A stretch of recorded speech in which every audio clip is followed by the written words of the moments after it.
Welcome back to another episode of Our Future Podcast. I'm your host, Simran Sandhu. I'm joined by my co-founder and co-host, Michael Sakan. And this is the go-to entrepreneurship show for young people. We give you the tactics and strategies other young people have used to win in business. And today, we've got two teams and two companies that we're super excited to talk about. The first one, it's the guy trying to modernize the American dream. He's raised over $12 million from Coastal Ventures, YC, Sam Altman, you name it, to go help you build a custom dream house. And it's super cool. Mike, who you got? Damn, bro, that's like the Barbie movie in real life or something, dude. I've got a young cat. He's like 27 years old out of Georgia, and he's built an app that helps people cut back on their alcohol consumption. It's generating 13 million in revenue per year. It's valued at upwards of $300 million, has raised 27 mil, and it's amassed a huge user base and is delivering a super unmet need in the world of health and habit management. Okay, you heard it here, folks. We've got big names, big money, and big opportunities. And so I guess let's just go ahead and jump right into it. But before we do, I have a plug. Usually we don't ask for much, but I know a lot of talented young people listen to the show, practicing around and experimenting with a few software ideas. And so if you are a software engineer who is looking for a really cool opportunity, want to build something from scratch, want to do something big, give your boy a shout. Info in the show notes, but just trying to see who is listening to this and if they're interested in working together in some way. Yeah, and that goes for both of us, me and Simi. I want to get in there as well. Let's do it. We know how to build, scale, distribute products, but we're definitely not the most technical chimps on the jungle. So again, yeah, Twitter in the DMs, and make sure to subscribe on YouTube if you're listening or watching on that platform. So let's get to it, bro.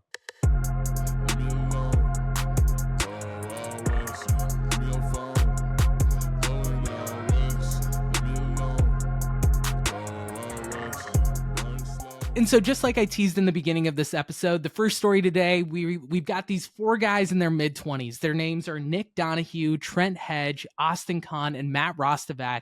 And they've raised over $12 million from Sam Altman, Coastal Ventures, and YC to let you design your custom dream home.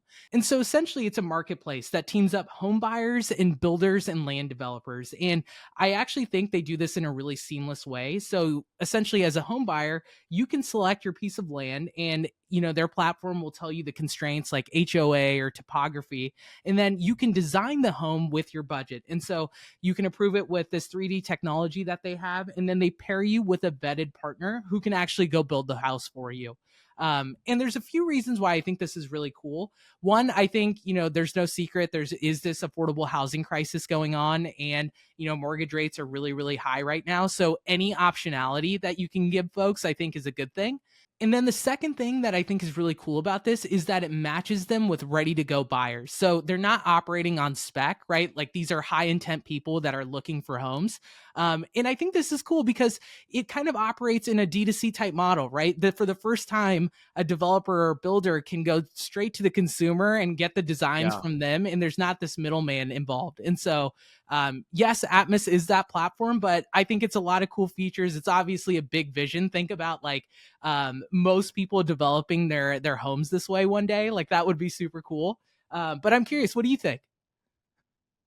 Well, I think when there's an affordable housing crisis, the move is to go and build something for the wealthy. So if we can't reduce the price of homes through ADUs and, little prefabbed units, let's just go and design regular homes for people who can afford them. And again, this is like the 0.01% of the population who's going to build and design a home from scratch. Maybe I'm wrong about that because in areas that are a little cheaper, maybe like designing your home from the ground up is like more standard, but definitely a massive cost. That being said, like my girlfriend's dad builds houses. He's a subcontractor. And I have other friends' parents who've like made a lot of money in contracting. Like it's a very lucrative industry. A lot of these guys, they drive trucks on the weekdays, but they drive Ferraris on the weekends, right? So a lot of money there. I'm interested in it because there's never been like tech brought to helping these blue collar guys like get connected with customers. It's a grind. A lot of these guys are in their 50s and 60s. They aren't tech savvy. They don't know how to market, and they operate almost 100% through referrals, right? Yeah. Between like, for example, if I go build a house for Young Koom from WhatsApp in like Atherton, like there's the odds that I get connected to another high net worth individual who's like I'm referred to through him. Like that's kind of how it all works. So creating a way to like vet suppliers, put it all together in one platform, I think is super smart, because I wouldn't know the first place to start if I was looking for a developer or a contractor to start Yeah. building my home. For sure. And I think I'm glad you brought up the cost perspective. So I actually have some rough numbers here. And this was, from something that came out, I believe, in 2022, 2023. So they're probably a little out of date, but the numbers that they were sharing was essentially that Atmos was charging about $225 per square foot. And so if you had a 1,500 square foot home, that comes out to a little over $337,000 to actually go build the house. And I think depending on where you are, I mean, that could be affordable or that could be very expensive. I believe the average cost for a home right now is well over $415,000. Now, the thing I don't know is, are they counting the land in that price? Which I bet makes a huge difference, right? Like if you're buying a home in New Yeah. York or No, I don't California. think you're buying a house on Atmos. It's just once you own the land, you can build the house. Not exactly. So you do own the land. You can buy the land through them, right? So that's one Really? important piece. Yeah, yeah. And then they also assist you with like things like doing surveys and soil tests and like the HOA stuff. So those are also really important, Got right? it. So Like, this is, yeah. what about if I'm buying a house and I want to get it essentially knocked down and build a new one on the plot? That's a good question. I don't know if their platform enables you to knock down an existing house. What I know is that it's more focused on like the pre-construction of a home. And so Hmm. they were comparing this with another big company that I believe Khosla had put in a lot of money in, that was essentially tech-enabled home building. And they were really keen on making a distinction there by saying, hey, this is the design, this is the pre-construction of the home. Yes, we will help you get the land and we will help you connect with all the stakeholders in this ecosystem, but like let's not confuse the two. And I thought what was interesting about this is actually Dylan Field from Figma, the founder of Figma, is an investor in here. So like I think they're very married to this design concept.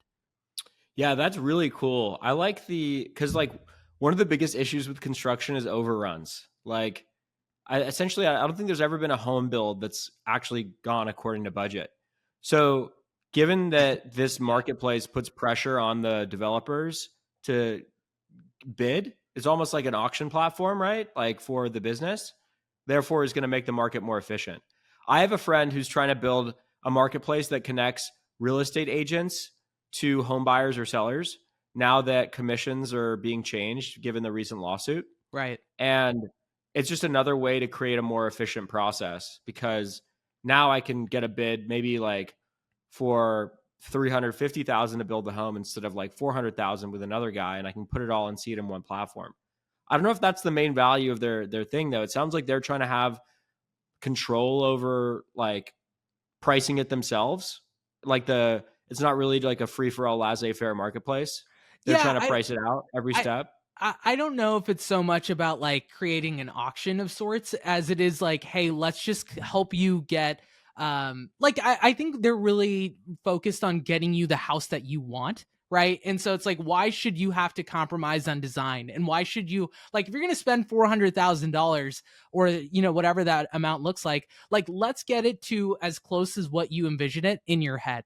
Right. It's like, why should you have to make it a concession when you're spending that kind of money? And so I think that's what they're trying to do, which is like, if you're buying a house, like that is the American dream, like for a lot of people, the ability to buy a home in America. And so like it's a big moment for people's lives. So why compromise? Why not try to get you as close as we can with the budget that you have, whether it's design, whether it's area, whether it's making sure you're working with trusted people who are easy to work with. Because I think I would probably argue that like most developers, again, kind of a blue collar space, like they probably don't give a shit about like any individual person. Like they're doing big projects and they're they're Totally. Yeah. they're they're building out neighborhoods and stuff, right? So how do we bring out that personalization and bring in that touch and feeling that most people get so prideful about when it comes to owning their own home? Yeah. And Atmos controls the contractors, like because they have the deal, they own the transaction. so then they can have those contractors play by the rules, Yeah, right? you Meet know, the it's cost also interesting standards. too. Like their business model seems to have changed a little bit. What it was a year ago, and I don't know if like the other side of this has changed at all, but they were charging 5% fees to the home buyers, and that was the fee for essentially due diligence, design, product management, and then they were charging a $20,000 flat fee to the builders. My understanding now is that it is a 6% fee to the home buyer, and they didn't exclusively mention like the flat fee to the builders. So I don't know if that is like some learning or maybe they're just withholding some information right now, but I found that to be interesting, which is like, let's increase the cost to the buyer themselves. Yeah, so they're not passing it on to the developer, Yeah. which is probably a good thing because, I don't know if these developers, what they think about working with this like super tech enabled company. There's probably a bunch of standards these contractors have to hit to be able to, like developers have to hit to be able to work with Atmos. They probably have to adopt new technology they're not comfortable with. So I think that makes sense putting it on the buyer, given that's where all like the surplus is happening here. Like it's a very much a buyer focused service, consumer focused service. Damn, I never really thought about designing my own home, but now I think about it, it sounds sick. Yeah.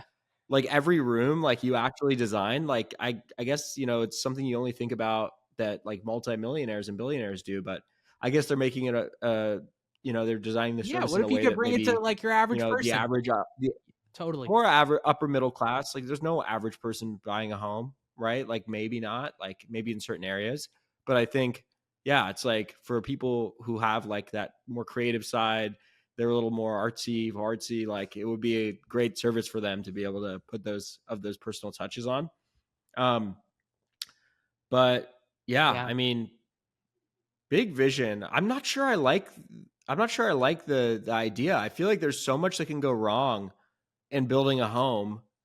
It just feels like complicated as hell. Like this is a massive transaction, and you know, is it Okay, really well, like let's better break that than? down. What do you think is so complicated about it? It's not like Atmos is in charge of building the home for you. They're just like connecting and helping you design. No, definitely technically are in charge of building the home for you. Like the way they advertise everything on the website is like, it says, let's see, it says discover where and what to build, personalize, visualize, and finalize. Track your home as it comes to life. I don't know, man. I think like if you take the current alternative, which is the pre-modeled home that is built out for you, or maybe you go through do all the extra high friction steps of trying to design your own home, it's pretty limited. I like the idea of like, hey, here is this like, 3D, maybe AI leverage technology, and we can visualize or help you build out any creative concept when it comes to designing a home. And here are like 5 or 6 maybe templates that you could use as inspo, but like Okay. you Yeah. you kind of can take it anywhere you want. I think that's really cool, and I was actually gonna like talk about a broader point here, which is I guess like the importance of like being able to connect the dots from industry to industry. So for example, like I think when people talk about design, usually they're talking about content, they're talking about creative, but rarely do you think about like design in relation to home, like starting a company in that concept. And it makes me like where my mind wanders is like, what about like design for cars or like design for some other types of assets that could be really really interesting. I've been seeing this one on TikTok quite a bit, which is actually kind of a stupid idea. Like if you're sending your credit card to them, that's like really dumb, but like you can send your credit card in and they'll like design the front of it or change it into like a stainless steel kind of thing, and you can make it really cool and stuff. And I was like, these are kind of unconventional ways about thinking about design in a way that most people haven't really thought about. Yeah, definitely. I mean, maybe I take it back now that I don't know they're not actually developing the homes. Like, I think there was a reason why a lot of those prefab companies that Ritwick was talking about failed, Yeah. because the economics of like a venture backed business that gets into large scale manufacturing for homes, like that's such an audacious bet that requires hundreds of millions, if not billions of dollars. Like what I learned in high school is I worked for this company called View Dynamic Glass, which built essentially smart glass. And their whole vision was installing it in big office complexes to reduce the cost of AC because it automatically tints the windows and stops the greenhouse effect. they are struggling. Their business is probably going to be gone in a year because manufacturing a product of that complexity, of that size, right? Like panes of glass that have this fascinating patented technology inside, just like it just didn't really make sense. And getting it into buildings was super hard because they kind of like focused on like flashy corporate buildings. And then obviously now COVID, right? Totally. Resident office real estate is screwed. So doing something like that is much harder. It's interesting. Like I actually really like businesses that are like the intermediary. So I just worked with one called Caramel, and I was selling my car, and it's really cool. They've raised like 19 million in venture capital, and what they'll do is if you have, they just like essentially have created a link, and if no matter where you're selling your car, Facebook, Craigslist, whatever, it just verifies both buyers. It's like a matching service, and then it'll just they'll facilitate the transaction for you. They'll even facilitate not only the transfer of payments, like signing documents, like they act as a dealer, but they'll also pay off your loan if you have it outstanding. So like that's just cool. like another really good intermediary business. Like Yeah. I thought it was a genius idea. Yeah. No, it's a cool business. Look, I think this is hard to execute on, but I think they're taking the smart risk. You don't want to be the one actually developing the home. You don't want to be the one in charge of like tons of capex or like high costs, right? Like the money is where the risk is, right? So how do you bring in the opportunity that is highly scalable, low cost? That it's always comes back to technology, right? Like, and that's why Yeah. the marketplace is hard because again, it's not one of those things where they can really work with big national players is my hunch. Like like it's probably going to be local people, local builders, local developers. Some may be bigger and better optimized than others, but Yeah. that's the hard part, right? Like connecting the two and Yeah. doing so in a way that's seamless and trusted.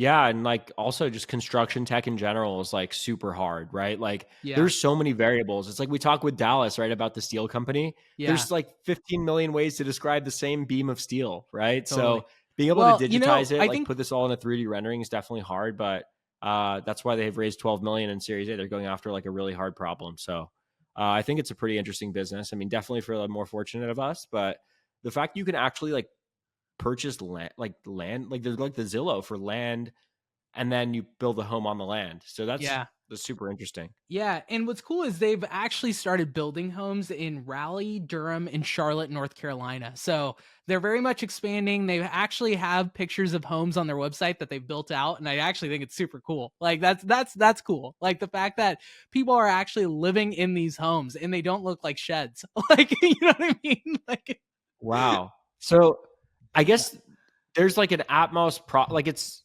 an Atmos process. Like the materials they use, you think like as part of their process, like do they have like a certain design ethos or like certain low cost materials they're employing, or is it like really all on the end of the builder to do these I think it's designs? on the end of the builder, right? So what they will do is like they'll help you design the home. They'll probably help you with the mock-ups, the specs, like here's the topography that you need to do it on, here's the zoning constraints and issues that you'll have. And then they essentially send that blueprint out to who the developer is to say like here is like in an ideal world what this person wants. Like what is and here's their budget. How do we help them go do this? And then it probably falls on the actual builder to go bring this to life. Yeah, definitely. That's cool, man. Definitely a fascinating business. Yeah, it's cool. It's I don't know. I think it's a little different from like your guy who wants to go start an agency or do something that's a little low risk. It's I think people saw the vision, and I would actually say like that's what Khosla does a really good job of. Like they're not afraid to back these bold like audacious bets. And like Nick was presenting at demo day, and he said like as soon as they were done, Khosla like came up to them like literally immediately after they presented, and then like within 2 weeks they had a deal. So great on both sides. It's going to be cool to follow along. You want to jump into your next story? I want to tell you about this guy Vedant Pradeep. He's 27 years old and he's built a mobile app with over 3 million users. The platform's raised 27 million in funding. It's valued at over $300 million, and it's all about how to help people cut back on their use of alcohol. Now, it's no secret that the term dry January is trending in Google more than ever before. People are acknowledging that alcohol is terrible for you and people want to do something about it. But when we think of alcohol and rehabilitation centers, there's so much stigma, right? Around going into some of these programs or showing up to an AA meeting. Why is it called Alcohol Anonymous, right?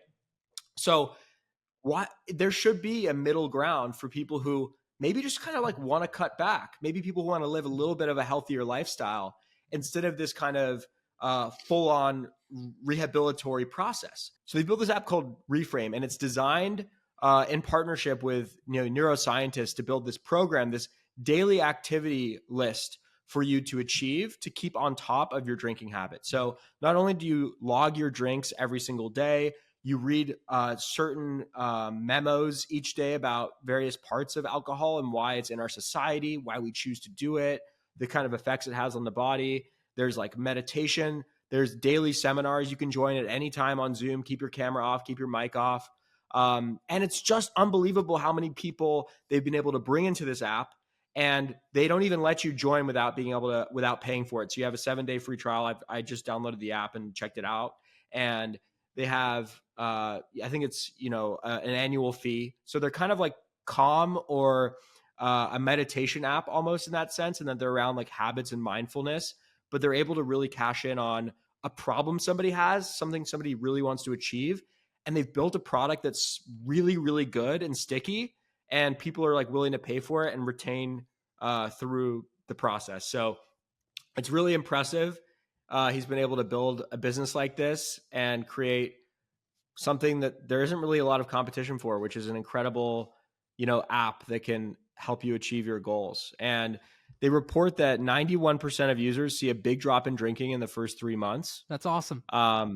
And there's over 31,000 5-star reviews on the app, which is mind blowing how large this thing is. Dude, that's crazy. I want to hear the growth hack stories, because I think anything consumer oriented, doing those kind of ratings and having that kind of impact, you got to have a great marketing, mind for it, or just a big team that is willing to take big bets. Obviously they've raised a lot of money, so it sounds like they know where to add fuel to the fire.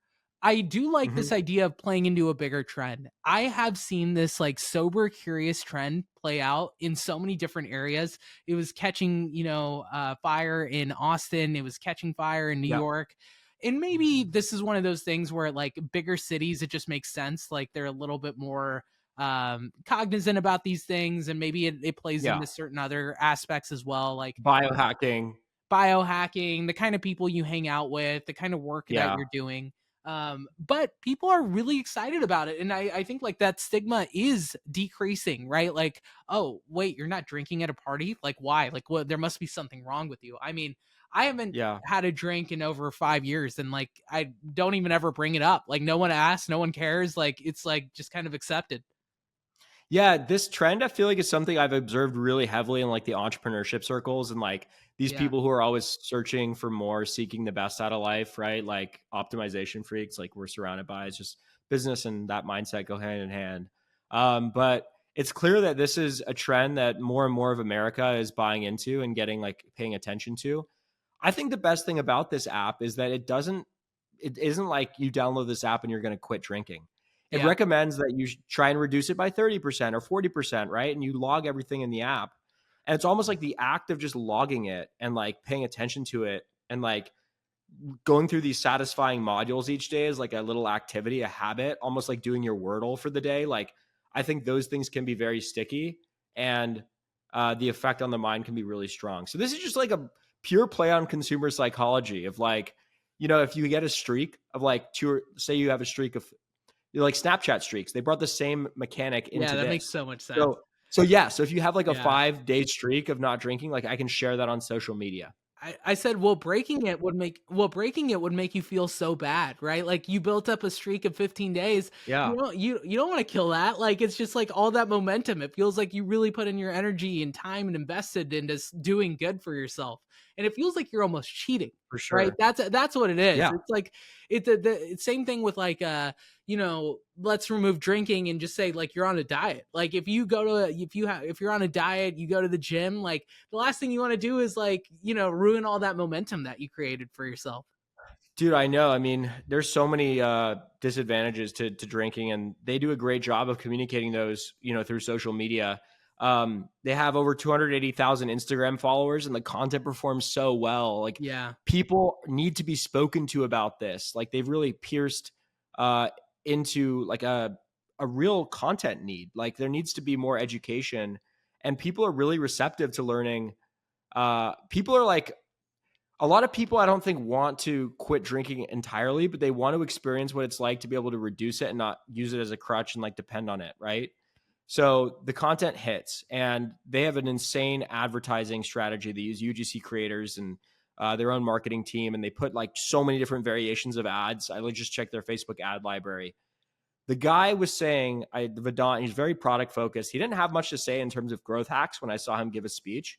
Like, he really had nothing to say other than that, they focus obsessively on the feature set of the product, the design, all these things that make it retentive. And I think there's been a lot of kind of virtuous spread in the marketing, and that people have told their friends about it, and they want to like do it together. And like, No, I was gonna say, yeah, they probably have a really strong word of mouth referral, feature built into the app. But I don't think this is something where you can get that kind of virality without like a real marketing engine and funnel built out. Like, I would be curious to see like if they've leveraged influencers. Like were they like what kind of other hacks they may have been playing into. The a big elephant in the room is just how much money they raise. Like that's a big bet. You know what I mean? Like especially for yeah, in the 27 consumer world. million for a consumer app is wild. But That's crazy. this is what's so interesting about this idea is that it's doing 13 million a year in revenue, right? Like, Yeah. they've built something that's so good and so valuable, people are willing to pay for it. Like, it's so hard to get consumers to pay for an app. And they make you pay before you even get in. I love these meditation apps because you have to pay the annual fee up front. There's Yeah. like, it's almost like price fixing. It's actually messed up. The two biggest meditation apps, Calm, and there's one more, I can't remember. But neither of them do monthly pricing. And it's like, damn, maybe are they colluding or something? Because that's great for them, right? Yeah. I think this app does it as well. So it's like, if you're going to do something that improves your life, like meditation or cut back on your drinking, like, you can charge a premium for that. And especially if it works, like, damn, like, this is kind of an all-in-one tracking system that you could employ for life. Yeah, totally. I think, if again, like young people listening to this, you could probably replicate this for any vice or anything tied to emotions. And so I think like going back to the Calm example, like stress, like anxiety, that may just makes so much sense, right? And so I think, like taking that a step further, what are people paying for from like a doctor or using some kind of medication? And is there a more natural alternative to achieving that? Like Well, cheaper, safer, look at healthier. my look at My Fitness Pal. It's like Yeah. the active logging stuff is oddly satisfying. Yeah, Like, you feel totally. really on top of things, and you feel really obsessive. When I hired my personal trainer to lose 30 pounds, it's in September, he gave me an app called True Coach, and I got to log every single one of my workouts, put the amount of weight. Then I would use the app to send him photos. It was like this all in one. It wasn't even a good app, but I just loved it. Like, I had this relationship with it where it felt like I felt so complete after doing my entries. And the thing about alcohol is, like, there's nobody you don't really hire a coach to help you like through it. Like, the problem is, it was either rehab or like you're going stone cold sober, right? Or by yourself or trying to get over it. So it's almost like a scalable version of a coach, right? Yeah. To get you Yeah. through this problem. I was Um, also thinking as you were speaking about something my girlfriend had gotten me, and it was this thing called Hatch. And it's like supposed to be this like it's like a smart alarm clock of sorts, but it's like combined with like a calm meditation app. And so you wake up to these really soothing sounds. But I think she spent like $200 just buying the thing. damn. And then it also sticks you on a subscription. And so I was Yeah. like, oh, Yeah, they all do. this is like one of those things where they get you on both sides. And it makes me wonder if there is like maybe some hardware component to this. I don't know. Like, uh, could Yeah. be anything. My girlfriend got me what is it called? It's like a diffuser, and it's like the Google Nest of like diffuser for your home. And I went to go look at this thing. Not only do you have to pay a subscription, the refill pods for this thing are so expensive. I'm like, what the hell? How do Yeah, they get away with this? that's how they get you, dude. So yeah, it is. But dude, this is a really strong community, really good product. I mean, people should do it for, I mean, theoretically, they would like to expand into more verticals, more vices. Well, also, like, there's probably an opportunity to go do this with like Zins. Because I Nicotine, haven't yeah, for I sure. haven't taken Zins, but my understanding is they are cleaner than like typical tobacco and dip and all that stuff. Um, and so, what I used to hear a lot from friends who were juuling like pretty constantly was like they were trying to get off it. And like it was fun and like it was just hard to stop. And I think Zen is kind of the same way to some extent. It's probably cleaner, probably tastes a little better. I've seen they have all these like cool flavors and stuff. But I think there is probably a decent percentage of people who are avid Zen users who would love to get off it. So creating something there Yeah, would probably be a big opportunity too. absolutely. Just target the next thing that everybody's using obsessively and like is addicted to, and then create, the way for the pathway off. Like, you know, to be honest, you're probably going to make more money building the highway on than the off ramp. If you want to you'll go do you'll the feel next better jewel or the about next the Zen, yeah, you'll but feel you'll feel better about the better. other thing.